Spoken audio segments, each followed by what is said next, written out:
Livro narrado com preparação de Cristiane Batista. Se inscreva, deixe seu joinha, gratidão. A persona como segmento da psique coletiva. Carl Jung. Neste capítulo abordaremos um problema que, se negligenciado, causará a maior confusão. Mencionei antes que, na análise do inconsciente pessoal, a primeira coisa a ser acrescentada à consciência é constituída por conteúdos pessoais. Sugeri que tais conteúdos reprimidos podem ser conscientizados, representando o que poderíamos chamar de inconsciente pessoal. Mostrei também que, através da anexação das camadas mais profundas do inconsciente, para as quais propus o nome de inconsciente coletivo, se produz uma ampliação da personalidade, que pode levar à inflação. Tal estado ocorre mediante o mero prosseguimento do trabalho analítico, como no caso antes citado.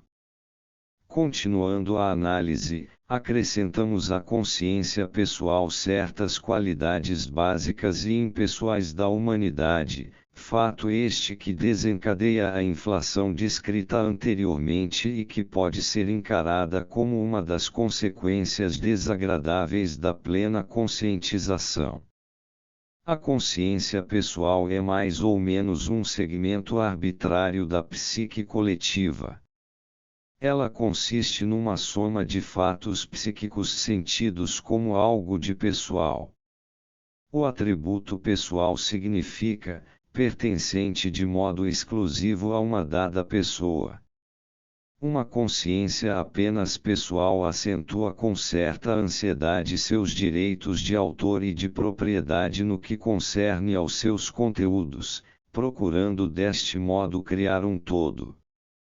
Mas todos os conteúdos que não se ajustam a esse todo são negligenciados, esquecidos, ou então reprimidos e negados. Isto constitui uma forma de autoeducação que não deixa de ser, porém, demasiado arbitrária e violenta.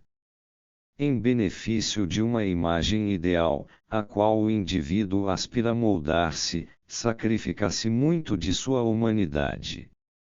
Indivíduos desse tipo, extremamente pessoais, costumam ser muito sensitivos, já que é tão fácil ocorrer-lhes algo que traz à consciência certos detalhes indesejáveis de seu verdadeiro caráter individual.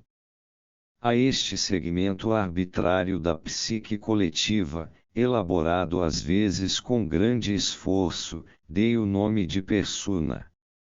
A palavra persona é realmente uma expressão muito apropriada, porquanto designava originalmente a máscara usada pelo ator, significando o papel que ia desempenhar.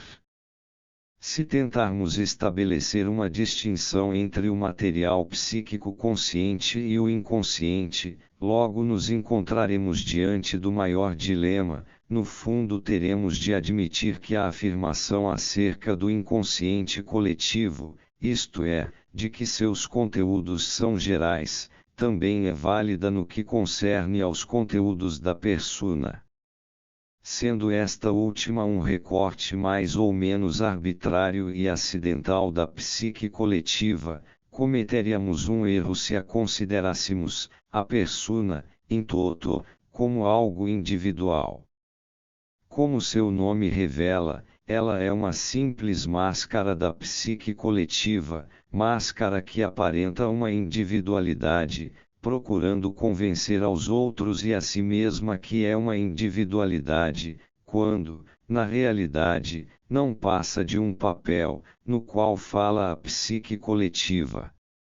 Ao analisarmos a persona, dissolvemos a máscara e descobrimos que, aparentando ser individual, ela é no fundo coletiva. Em outras palavras, a persona não passa de uma máscara da psique coletiva. No fundo, nada tem de real, ela representa um compromisso entre o indivíduo e a sociedade, acerca daquilo que alguém parece ser, nome, título, ocupação, isto ou aquilo.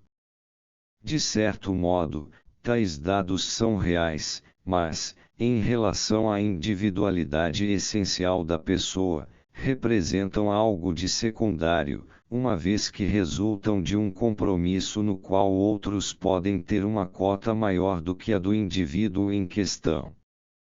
A persona é uma aparência, uma realidade bidimensional, como se poderia designá-la ironicamente. Seria incorreto, porém, encerrar o assunto sem reconhecer que subjaz algo de individual na escolha e na definição da persona, embora a consciência do ego possa identificar-se com ela de modo exclusivo, o si mesmo inconsciente, a verdadeira individualidade, não deixa de estar sempre presente, fazendo-se sentir de forma indireta. Assim, apesar da consciência do ego identificar-se inicialmente com a persona, essa figura de compromisso que representamos diante da coletividade, o si mesmo inconsciente não pode ser reprimido a ponto de extinguir-se. Sua influência se manifesta principalmente no caráter especial dos conteúdos contrastantes e compensadores do inconsciente. A atitude meramente pessoal da consciência produz reações da parte do inconsciente e estas, juntamente com as repressões pessoais, contêm as sementes do desenvolvimento individual, sob o invólucro de fantasias coletivas.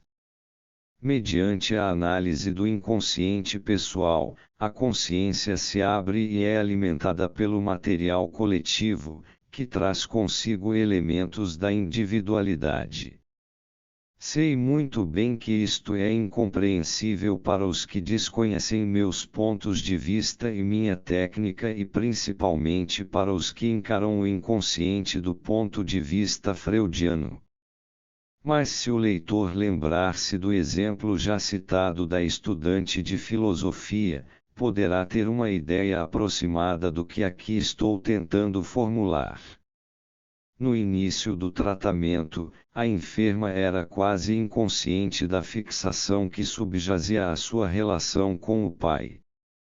Ignorava de um modo quase total que buscava um homem semelhante ao pai, fato este com que seu intelecto logo se defrontou. Isto não constituiria propriamente um erro se seu intelecto não tivesse aquele caráter de protesto peculiar, infelizmente comum nas mulheres intelectuais. Esse tipo de intelecto se caracteriza pela tendência de apontar os erros alheios, é crítico em demasia, de tonalidade desagradavelmente pessoal, com a pretensão, no entanto, de ser objetivo.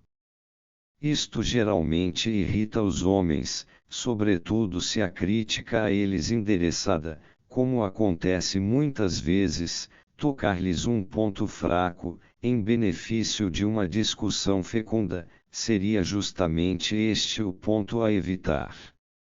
Longe disto, é uma peculiaridade infeliz de tal tipo de mulher procurar os pontos fracos do homem e fixá-los, exasperando o interlocutor. Em geral, sua intenção não é consciente, pelo contrário, seu propósito inconsciente é o de impelir o homem a uma posição superior, tornando-o deste modo um objeto de admiração. Mas em geral este não percebe que está sendo forçado a assumir o papel de herói, na realidade acha esses insultos tão odiosos que tratará de desviar-se o mais possível de tal mulher. Finalmente, o único homem que lhe restará só poderá ser o que desde o início se apequenou e que, portanto, nada tem de admirável. Minha paciente encontrou em tudo isto um vasto campo de reflexão, uma vez que não tinha a menor ideia do jogo em que se enredara. Mas teve sobretudo que compreender o romance secreto que, desde a infância, se desenrolara entre ela e o pai. Seria longo demais descrever, em detalhe, o modo pelo qual, a partir de seus primeiros anos, se pusera em união inconsciente com o lado obscuro do pai. Sua mãe nada advertira. Assim, antecipando-se à sua idade, tornou-se a rival da mãe. Tudo isto veio à luz, na análise de seu inconsciente pessoal. Uma vez que, por razões profissionais, eu não tinha o direito de irritar-me, tornei-me inevitavelmente o herói e pai amante. A transferência também consistiu de conteúdos do inconsciente pessoal. Meu papel de herói não passava de um pretexto e assim, transformado num mero fantasma, eu servia para que ela desempenhasse seu papel costumeiro de mãe-filha amada, plenamente amadurecida, sábia e compreensiva, um papel vazio, uma persona atrás da qual seu ser real e autêntico, seu si mesmo individual, permanecia oculto. Na medida em que se identificava completamente com o seu papel, tornava-se inconsciente do si mesmo, selbst. Permanecia num mundo nebuloso e infantil, incapaz de descortinar o verdadeiro mundo. Entretanto, à medida que sua análise progredia, foi se tornando consciente da natureza de sua transferência, e os sonhos acerca dos quais falei no primeiro capítulo começaram a estruturar-se. Traziam fragmentos do inconsciente coletivo e isto representou o fim de seu mundo infantil e das fantasias heróicas. Ela encontrou-se a si mesma e as suas verdadeiras potencialidades. A maioria dos casos se processa deste modo, se a análise estender-se suficientemente. O fato de que a consciência de sua individualidade coincida exatamente com a revivescência de uma imagem divina arcaica não representa uma simples coincidência, mas um caso muito frequente que, em minha opinião, corresponde a uma lei inconsciente. Depois desta digressão, voltemos às reflexões iniciais. Uma vez abolidas as repressões de ordem pessoal, a individualidade e a psique coletiva começam a emergir, fundidas uma na outra, liberando as fantasias pessoais até então reprimidas. Aparecem sonhos e fantasias, que se revestem de um aspecto diferente.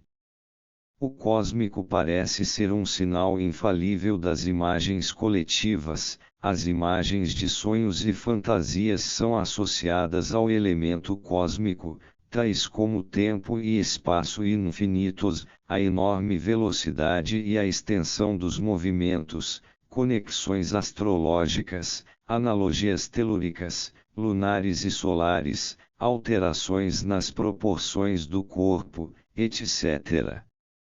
O aparecimento de motivos mitológicos e religiosos nos sonhos também indica a atividade do inconsciente coletivo.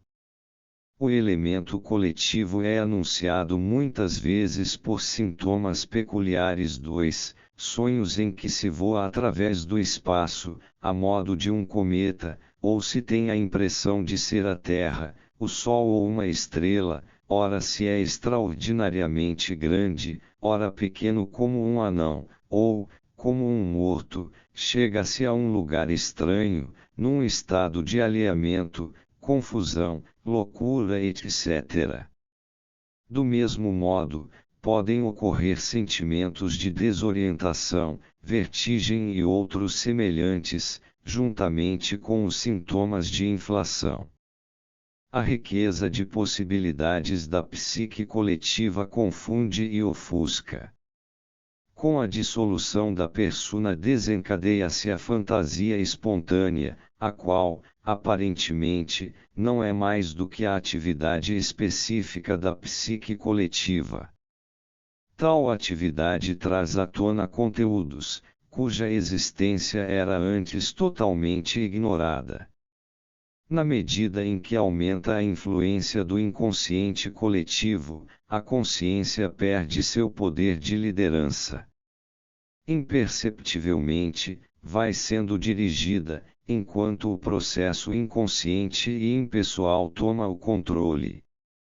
Assim, pois, sem que o perceba, a personalidade consciente, como se fora uma peça entre outras num tabuleiro de xadrez, é movida por um jogador invisível. É este quem decide o jogo do destino e não a consciência e suas intenções.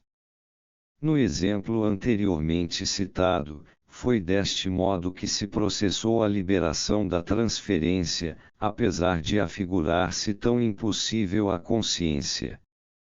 Sempre que surja uma dificuldade aparentemente insuperável, é inevitável ter-se que mergulhar neste processo. Entretanto, nem sempre ocorre tal necessidade, uma vez que a maioria dos casos de neurose só pede a remoção de dificuldades temporárias de adaptação. Mas os casos graves não podem ser curados sem uma profunda mudança do caráter ou da atitude.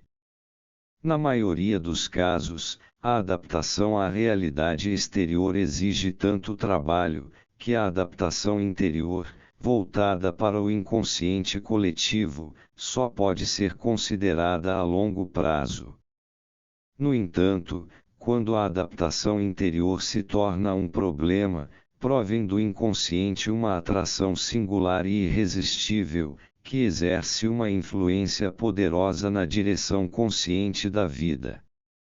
A predominância das influências inconscientes, assim como a desintegração da persona e a redução da força condutora do consciente constituem um estado de desequilíbrio psíquico, induzido artificialmente no decorrer do tratamento analítico. É claro que a intenção desta terapia é a de resolver uma dificuldade inibidora que barra a via de um desenvolvimento ulterior.